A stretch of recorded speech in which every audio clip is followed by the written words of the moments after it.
Hello dear friends, welcome to Arabic guidance and tutoring. Part 17 ഇന്ന് നമ്മൾ special letters ആണ് നോക്കുന്നത്. അപ്പോൾ പാർട്ട് 16 നമ്മൾ മൈ ഫാമിലിയാണ് കംപ്ലീറ്റ് ചെയ്തത്. അപ്പോൾ മൈ ഫാമിലിയുടെ ഒരു പാർട്ടും കൂടി ഉണ്ട്. അപ്പോൾ അതിൽ കുറച്ച് സെന്റൻസ് ഒക്കെ ഉൾപ്പെടുത്താമെന്ന് നമ്മൾ പറഞ്ഞായിരുന്നു. അപ്പോൾ അതിൽ നമുക്ക് സെന്റൻസ് ഒക്കെ എഴുതണമെങ്കിൽ നമുക്ക് സ്പെഷ്യൽ ലെറ്റേഴ്സ് അതുപോലെ ഡെഫിനിറ്റ് ആർട്ടിക്കിൾസ് ഒക്കെ പഠിച്ചാലേ നമുക്ക് റീഡ് ചെയ്യാനും കുറച്ച് ഈസി ആവുകയുള്ളൂ. അപ്പോൾ അതുകൊണ്ട് നമുക്ക് സ്പെഷ്യൽ ലെറ്റേഴ്സ് എന്തൊക്കെയാണെന്ന് നോക്കാം. അപ്പോൾ സ്പെഷ്യൽ ലെറ്റേഴ്സ് എന്ന് പറയാൻ എല്ലാത്തിനെയും അതിനെ നമുക്ക് ലെറ്ററിൻ്റെ കൂട്ടത്തിൽ ഉൾപ്പെടുത്താൻ പറ്റില്ല. ചിലതൊക്കെ അടയാളങ്ങൾ പോലെയൊക്കെയാണ്. പക്ഷേ പിന്നെ വളരെ കുറച്ച് ലെറ്റേഴ്സേ ഉള്ളൂ. അത് നമുക്ക്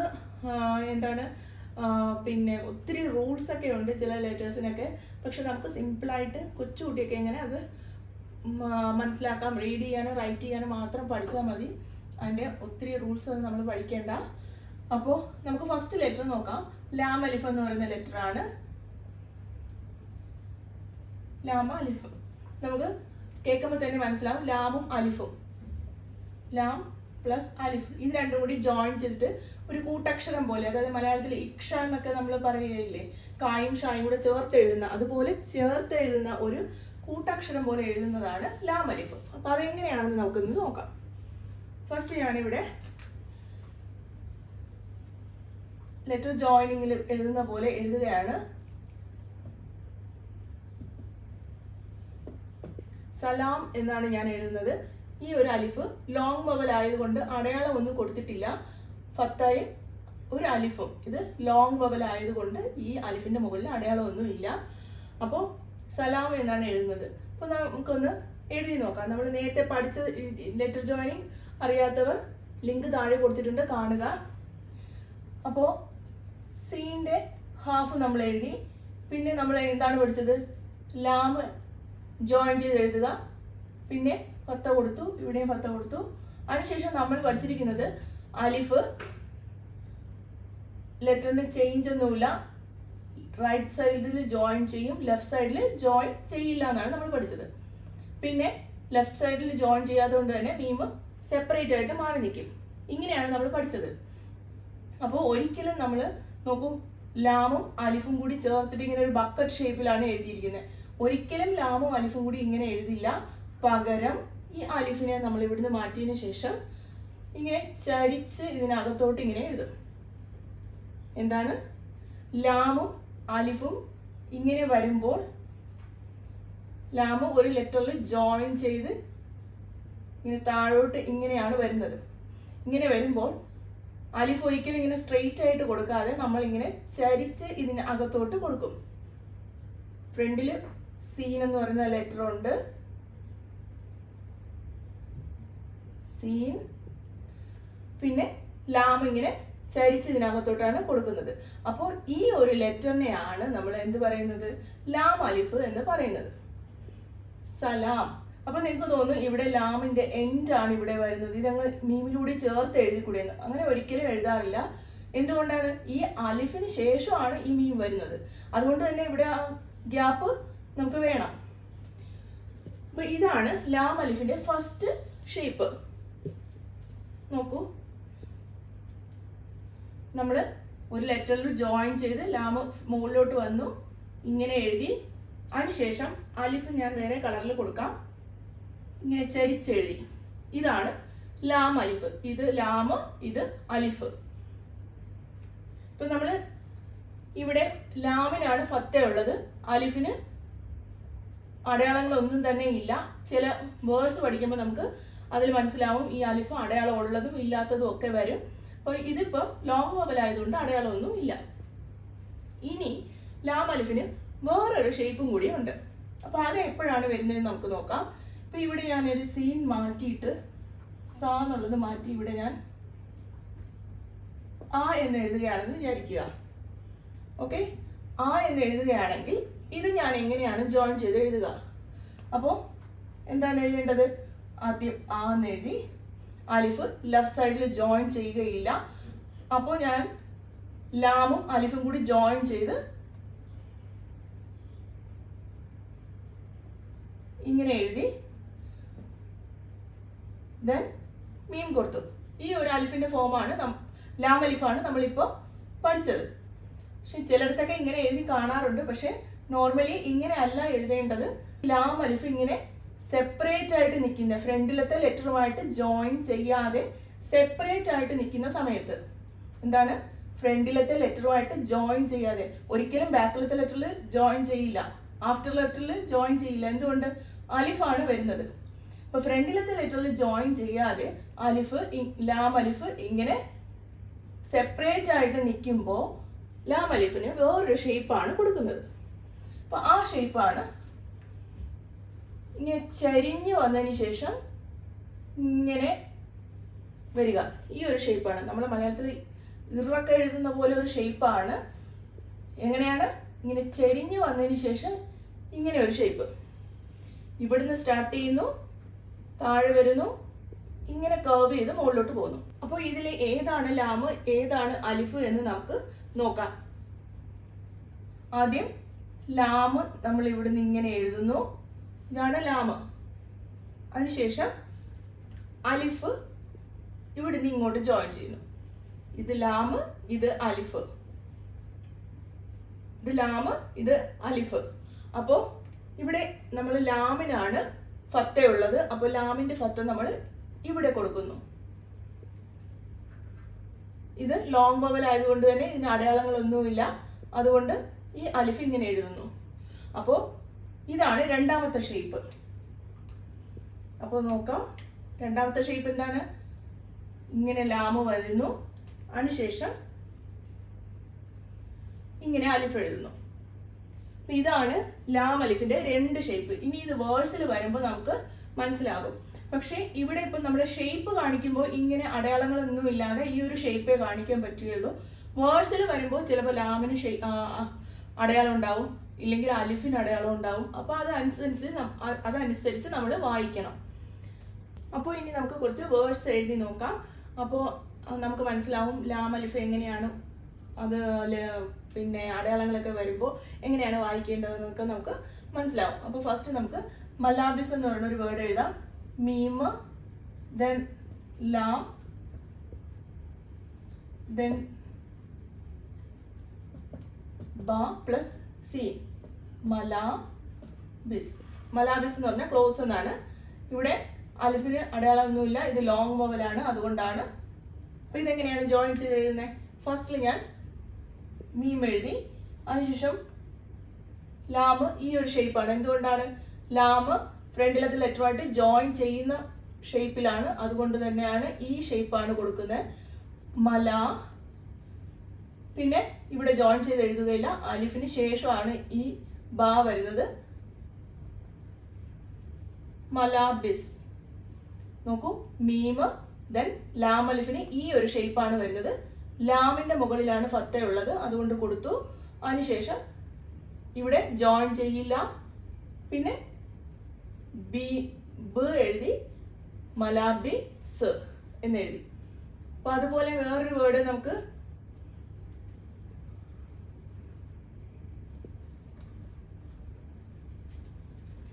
അൽ അബ് എന്നെങ്ങനെയാണ് എഴുതുന്നതെന്ന് നോക്കാം.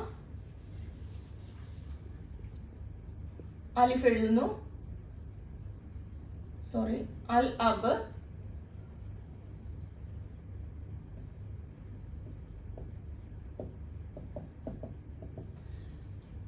ഇത് ഡെഫിനിറ്റ് ആർട്ടിക്കിൾ ആണ്. അൽ അൽ എന്ന് ഇപ്പൊ ഞാൻ ഫത്ത കൊടുത്തിട്ടുണ്ട്, നമുക്ക് പിന്നീട് അത് എന്താണെന്ന് പഠിക്കാം. അപ്പോൾ അൽ അബ് എന്നാണ് നമ്മൾ എഴുതിയിരിക്കുന്നത്. അബ് എന്ന് പറഞ്ഞാൽ ഫാദർ എന്നാണ്. അപ്പോൾ അൽ അബ് ഇതെങ്ങനെയാണ് ജോയിൻ ചെയ്ത് എഴുതുന്നത് നോക്കൂ. നമ്മൾ ഫസ്റ്റില് അലിഫ് കൊടുത്തു, അതിനുശേഷം ഇത് ജോയിൻ ചെയ്യില്ല അലിഫുമായിട്ട്. സോ നമ്മൾ ഇത് രണ്ടും കൂടി ലാമും അലിഫും കൂടി ഈ ജോയിൻ ചെയ്യുമ്പോൾ ഇങ്ങനത്തെ ഷേപ്പിലാണ് എഴുതുന്നത്. അതിനുശേഷം ബാ കൊടുത്തു. അപ്പോൾ അൽ എന്ന് പറയുന്ന സുക്കൂൺ ഇവിടെയാണ്, അതിനുശേഷം ആ എന്നാണ് ഉച്ചരിക്കുന്നത്, അതുകൊണ്ട് ഇവിടെ അൽ അബ് ഇങ്ങനെയാണ് എഴുതിയത്. അൽ അബ്. ഇനി അൽ എന്നാണ് എഴുതുന്നതെങ്കിൽ നമുക്ക് ഇവിടെ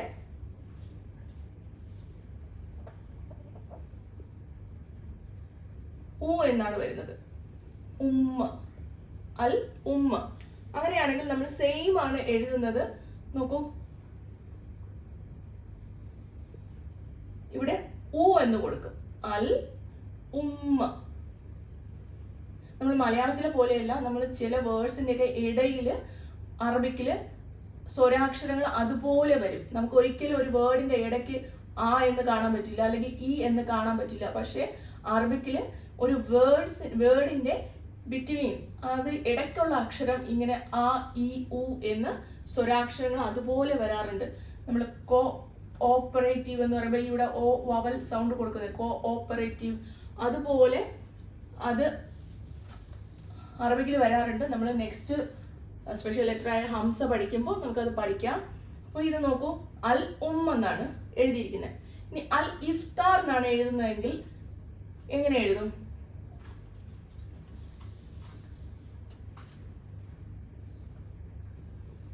അൽ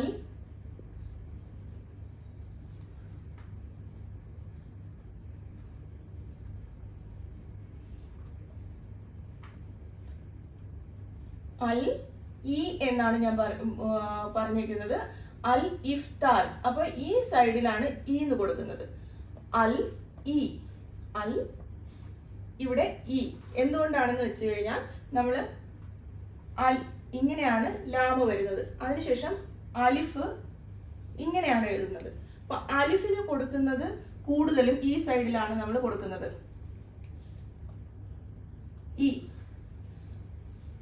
ഈ സൈഡിന് കൊടുക്കുന്നത് കൂടുതലും ലാമിനാണ്, ലി ഇ. എന്താണ്? ലി ഇ. സംടൈംസ് ഇവിടെ ഹംസ ഇല്ലാതെയും വരാറുണ്ട്. ഹംസ ഉണ്ടെങ്കിൽ എന്തായാലും അത് അലിഫിൻ്റെത് തന്നെ ആയിരിക്കും. ഒരിക്കലും ലാമിന്റെ അടിയിൽ ഹംസ കൊടുക്കാറില്ല. അപ്പൊ ഹംസ ഉണ്ടെങ്കിൽ അത് എപ്പോഴും അലിഫിന്റെ കസ്രയായിരിക്കും. ഹംസ ഇല്ലെങ്കിൽ അത് നോക്കുക, ഈ സൈഡിലാണ് വരുന്നതെങ്കിൽ അത് അലിഫിൻ്റെതായിരിക്കും. നോക്കൂ, ലി ഇ. ചില സമയം ലാ ഇ. ഇനി ലി ആ, ലി ആ. ഇങ്ങനെ അത് വരുന്നതിനനുസരിച്ച് നമുക്ക് വായിക്കാൻ പഠിക്കണം. അപ്പോൾ അത് നോക്കൂ, അൽ പിന്നെ ഇ ഫ് താർ, അൽ ഇഫ്താർ എന്നാണ് എഴുതുന്നത്. വേറൊരു വേർഡ് നമുക്ക് സെയ്ദലാനി എന്നൊരു വേർഡ് ഫാർമസിസ്റ്റിന് നമ്മൾ പറയുന്നുണ്ട്. സോദ് എഴുതി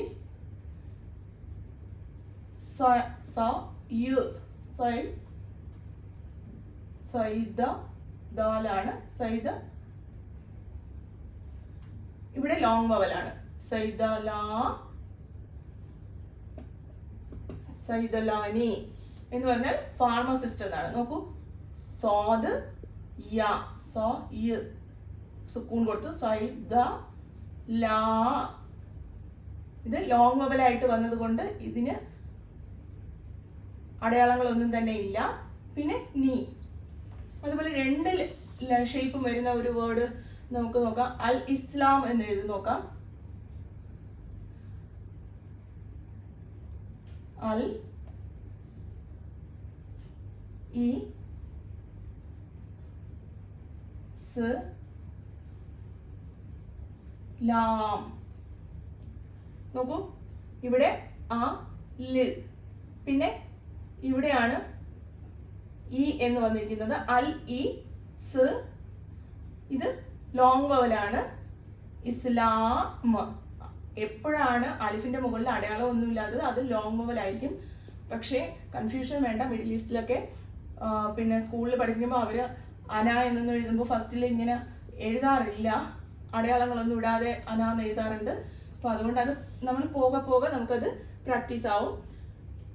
അപ്പോൾ അൽ ഇസ്ലാം എന്നാണ് എഴുതിയത്.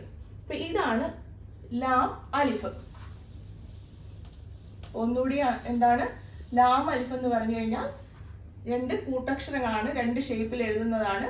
ഫ്രണ്ടിലത്തെ ലെറ്ററുമായിട്ട് ജോയിൻ ചെയ്യുകയാണെങ്കിൽ ഇങ്ങനെ വരും, ഫ്രണ്ടിലത്തെ ലെറ്ററിൽ ജോയിൻ ചെയ്തില്ലെങ്കിൽ ഇങ്ങനെ വരും.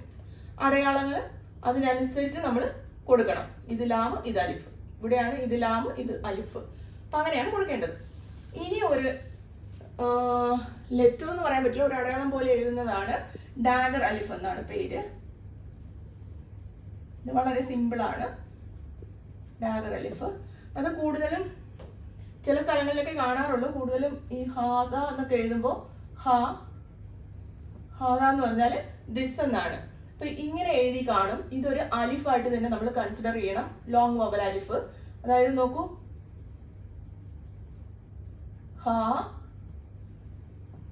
ഹാദ ഇങ്ങനെ എഴുതിയതുപോലെ നമ്മൾ കൺസിഡർ ചെയ്യണം. അപ്പൊ ഇതൊരു ലോങ് വവൽ അലിഫാണ് എന്ന് വിചാരിക്കുക. അതാണ് ഡാഗർ അലിഫ്. ഇനി വേറൊരു വേർഡ് എന്ന് വെച്ചാൽ ലാക്കിൻ. ലാക്കിൻ എന്ന് പറഞ്ഞാൽ ബട്ട്. അപ്പോഴും ഇങ്ങനെ കാണാറുണ്ട്. അപ്പോൾ ഇതെന്താണെന്ന് ഡൗട്ട് അടിക്കണ്ട, ഇതൊരു അലിഫായിട്ട് കൺസിഡർ ചെയ്യുക. എന്നിട്ട് ഇത് ചേർത്ത് ലാ എന്ന് വായിക്കുക, ലാക്കിൻ. അപ്പൊ ഡാഗർ അലിഫ് അത്രയേ ഉള്ളൂ. പിന്നെ ഉള്ളത് നമുക്ക് അലിഫ് മാദ് എന്നുള്ള ഇതാണ്. അലിഫ് മാദ്, അലിഫ് അൽ മാദ്. ഇത് നമ്മൾ ഫസ്റ്റ് ലെറ്റേഴ്സ് പഠിക്കുമ്പോൾ നമ്മൾ പഠിച്ചതാണ്. എന്നാൽ ഒന്നുകൂടി പറയാം. അലിഫ് അൽ മാദ് എന്ന് പറഞ്ഞു കഴിഞ്ഞാൽ നമ്മൾ ലോങ് വവല് ആണ് ഉദ്ദേശിക്കുന്നത്. ഇപ്പോ നമ്മൾ ഫത്ത കൊടുത്തു ബ എന്ന് എഴുതി പ്ലസ് അലിഫ് കൊടുക്കുമ്പോഴാണ് ഇതൊരു ലോങ് വവൽ ആവുന്നത്. അപ്പൊ എന്താണ്, ഒരു ലെറ്ററിന്റെ കൂടെ ഫത്ത കൊടുത്തതിന് ശേഷം ഒരു അലിഫ് കൂടി കൊടുക്കുമ്പോഴാണ് അത് ബാ എന്ന് നീട്ടി വായിക്കുന്നത്. ഇംഗ്ലീഷിൽ എഴുതിയെങ്കിൽ 2 എ കൊടുക്കണം, ബാ എന്ന് നീട്ടി വായിക്കുന്നത്. അപ്പോൾ നമ്മൾ ഇവിടെ അലിഫാണ് കൊടുക്കുക. ആ എന്നാണ് എഴുതുന്നത്. ആ പ്ലസ് ആ എന്ന് നീട്ടി വായിക്കാൻ വേണ്ടിയിട്ടാണ് നമ്മൾ ഇങ്ങനെ എഴുതാറില്ല. പകരം ഇങ്ങനെ എഴുതിയതിന് ശേഷം ഒരു വേവ് ഷേപ്പിൽ ഇങ്ങനെ ഒരു അടയാളമാണ് കൊടുക്കുന്നത്. ഇത് കണ്ടു കഴിഞ്ഞാൽ അത് ലോങ് ആയിട്ട് വായിക്കണം, ആ എന്ന് നീട്ടി വായിക്കണം. അതാണ് അലിഫ് അൽ മാദ്. അപ്പൊ അത് വെച്ച് 2 വേർഡ്സ് നമുക്ക് നോക്കുകയാണെങ്കിൽ